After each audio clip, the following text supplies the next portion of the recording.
Good evening, children. So last time we were discussing about the range of the probability. Okay. So what is the range of the probability? So let's see some example. Suppose I have drawn a line from this here, 0 to 1. Okay. So if I say school will be closed tomorrow. Okay. So if a school will be closed tomorrow, there is not certain event. So we can say it's the event is 25% probable. Okay, it is 25% probable, means it can happen. So if it is 25% probable, then we can place it here. 25% means 1 by 4. Okay, then suppose one statement I say it will rain today. So seeing the weather, you can say, okay, it can happen. 50% chances are there to for rain to occur. Okay, so 50% means half. Okay, so there are several statements which you can place here. Now you see, if I say sun will rise from the east, sun will rise from the east, that means it is 100% sure. So that will be given marks 100%. Okay, that means 1. Okay, so this is a certain event, certain event, certain event which is definite to happen. So the probability will be 100% or 1. Okay, and if I say Amitabh Bachchan will be the captain of the Indian cricket team, so that will be that is impossible event. So that will be placed here. Okay, so the impossible event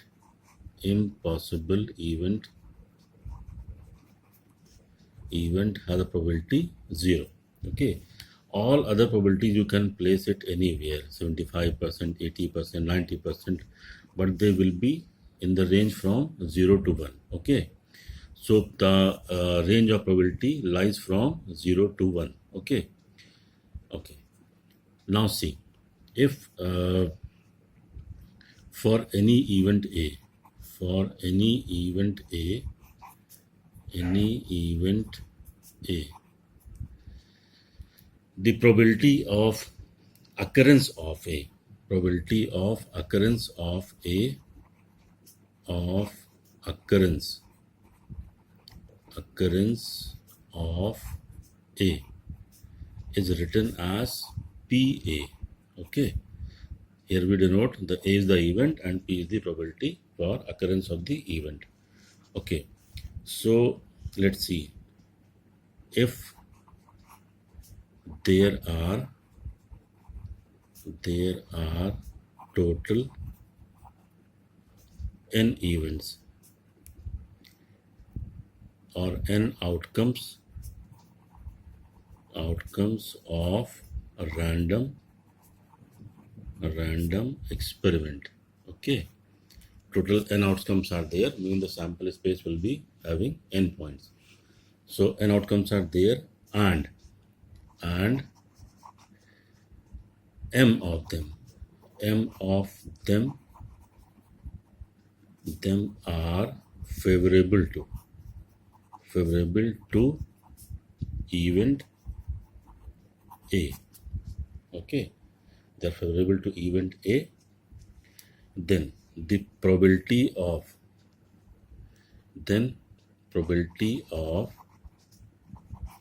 occurrence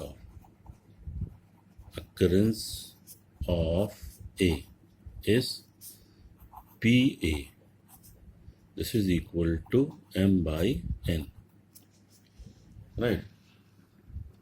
M by n, or we can also write PA is equal to event favorable to A upon total number of event, that is sample space. Okay, So this is the basic definition of the probability, which we'll be going through while doing the numericals. Now, this is the probability of occurrence of A. The probability of not occurrence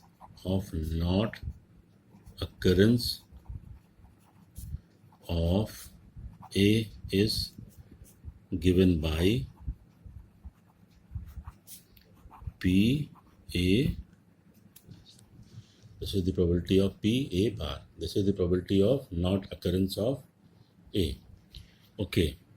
So now it is not occurrence of A. So what will be the number of events which support the non-occurrence? A total number of events are n. M were favoring to A. Okay. For the occurrence of A, m events are favoring. So event not favoring A will be equal to how much? N minus M. Okay. So probability for not occurrence of A will be N minus M upon N as before, and this can be written as 1 minus M by N. Okay. And this can be written as 1 minus PA from equation 1.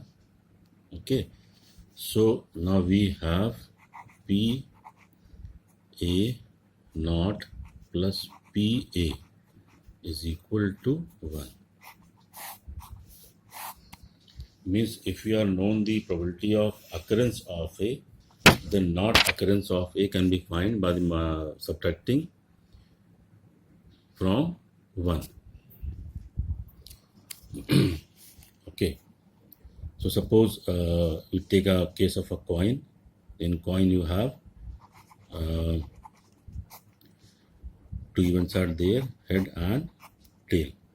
So probability of occurrence of head will be 1 upon 2. Right.